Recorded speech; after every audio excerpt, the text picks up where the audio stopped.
Okay, good morning students. ఈరోజు మనం ఈ వీడియోలో second order partial differential equations problems గురించి ఎక్స్ప్లెయిన్ చేస్తున్నాం స్టూడెంట్స్. మనము ఈ ప్రాబ్లమ్స్ కానీ మనకు నేర్చుకునేది మంచి స్కోర్ సాధించే అవకాశం ఉంటుంది. ఓకే స్టూడెంట్స్, మనం first if Q equal to 0 అంటే ఆర్హెచ్ఎస్ వాల్యూ కానీ 0 అయితే only we will find CF మాత్రం.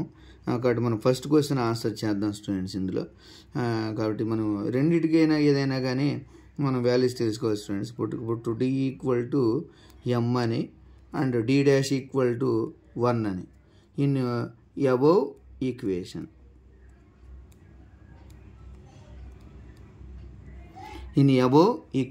Okay students, కాబట్టి మనం put d equal to m, d dash equal to 1, then ఎంత వస్తుంది students, m cube plus m square into 1 minus m into 1 minus d dash అంటే 1 cube equal to 0. Okay students, ఇక్కడ 0 వచ్చేసింది. These employees m cube plus m square minus m minus 1 equal to 0. కాబట్టి మనం ఇక్కడ ఏం find out చేయాలంటే roots find out చేయాలి students. Roots find out చేస్తే దాని నుంచి మనం సిఎఫ్ని ఈజీగా ఫైండ్ అవుట్ చేయొచ్చు. కాబట్టి ఇక్కడ ఆర్డర్ అని గివెన్ ఈక్వేషన్ ఆర్డర్ 3 ఉంది. కాబట్టి then we can find roots by using synthetic division. 1 minus 1 1. కాబట్టి ఇక్కడ 1 0 రావాలి స్టూడెంట్స్. ఇక్కడ 0 పెట్టేసుకొని ఏ వాల్యూ అయితే వస్తుందో ట్రై చేసుకుని m ఈక్వల్ టు 1 అంటే 1 వస్తుంది, 2 వస్తుంది స్టూడెంట్స్. 2 into 1 2, మైనస్ 1 ప్లస్ 2 అంటే ఎంత 1 into 1 సరిపోయింది స్టూడెంట్స్. కాబట్టి దీస్ ఎంప్లాయీస్ ఇక్కడ వాల్యూ రూట్స్ ఏమి వచ్చినట్టు m equal to 1, m square plus 2m plus 1 equal to 0 వచ్చింది students. m square plus 2m plus 1 equal to 0.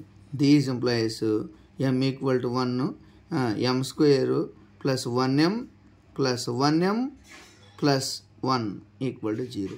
2 numbers multiplication చేస్తే 1 రావాలి, వాటిని యాడ్ చేసిన సబ్ట్రాక్టింగ్ చేసిన 2m రావాలి students. These employees m equal to 1 వస్తుంది, m కామన్ తీసామనుకోండి m ప్లస్ 1 వస్తుంది students. Plus 1 of m plus 1 equal to 0. అంటే ఫైనల్గా దీన్ని ఎలా రాయొచ్చు మనం, m ప్లస్ 1 హోల్ స్క్వేర్ రాయొచ్చు students. m plus 1 whole square అంటే m equal to 1, m plus 1 whole square equal to 0. అంటే ఎంత వస్తుంది, m equal to 1, m equal to minus 1 ఇలా 2 నెంబర్స్ ఏమో ఈక్వల్గా వచ్చేసింది స్టూడెంట్స్. కాబట్టి మనం నెక్స్ట్ ఎలాగ రాస్తాం సిఎఫ్ అనేది తెలుసుకోవాలి. కాబట్టి సిఎఫ్ అంటే ఎలా రాస్తాం, ఇక్కడ 1 f1 into y plus 1x plus c2 అదే f2 into y plus minus 1x plus f3 into y plus minus 1x.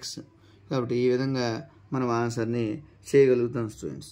ఈ విధంగా చేసినట్టయితే మంచి స్కోరు మన ఈక్వేషన్ని సాల్వ్ చేయొచ్చు. Okay students, f1 into y plus x plus f2 into y plus minus 1x plus f3 into y plus minus 1x. వీటిని ఏమంటాం students, మనము ఏమంటాం కాంప్లిమెంటరీ ఫంక్షన్ అంటాం. కాబట్టి మనం ఒకసారి ఈ ప్రాబ్లమ్ని మనం అన్నిటికైనా ముందు మనం ఏం నేర్చుకోవాలి స్టూడెంట్స్, ఇక్కడ d equal m, d dash equal 1 in above equation, then m cube plus m square minus m plus 1. దీన్ని సింథటిక్ డివిజన్ అంటాం. సింథటిక్ డివిజన్ అప్లై చేసి సాల్వ్ చేస్తే 1 1 2 ఇలా వాల్యూస్ వచ్చేసినాయి. మరి దీని ఏమంటారు, సింథటిక్ డివిజన్. ఇప్పుడు ఇది ఎప్పుడు అప్లై చేయాలంటే ఈక్వేషన్ డిగ్రీ 3 లేదా 3 అబోవ్ ఉంటే ఈ వాల్యూస్ అప్లై చేయాలి స్టూడెంట్స్. కాబట్టి నెక్స్ట్ ఈ సెకండ్ ప్రాబ్లం ఆన్సర్ చూద్దాం స్టూడెంట్స్. ఇదిగోండి ఈ సెకండ్ ప్రాబ్లం ఆన్సర్. ఇందులోని మనకు ఫార్ములాస్ తెలియాలి స్టూడెంట్స్. ఫస్ట్ ఏంటి, పి అంటే ఎంత, do Z by do X, and Q equal ఎంత, do Z by do Y, and next R equal ఎంత, do square Z by do X square. Next S equal ఎంత, do square Z by do X do Y. Next T equal ఎంత, do square Z by do Y square. కాబట్టి ఈ values అన్నిటినీ మనం అందులో substitute చేయాలి students. Substitute చేస్తే ఈజీగా మనం ఆన్సర్ చేయగలుగుతాం. ఓకే స్టూడెంట్స్, మనం ఒకసారి చూడండి. P equal to dou z.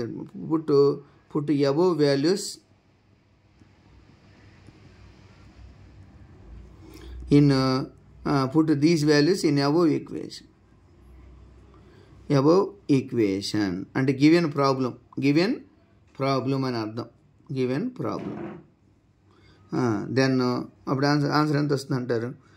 4 into dou square z by dou x square plus 12 into s అంటే dou square z by dou x dou y plus 9 into t అంటే dou square z by dou y square equal to 0.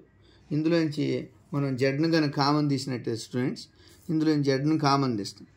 జెడ్ను కానీ common తీస్తే 4 into dou square by dou x square అంటే మనకు తెలుసు students d square అని, plus 12 into దీని ఎలా రాయొచ్చు 12 into d into d dash.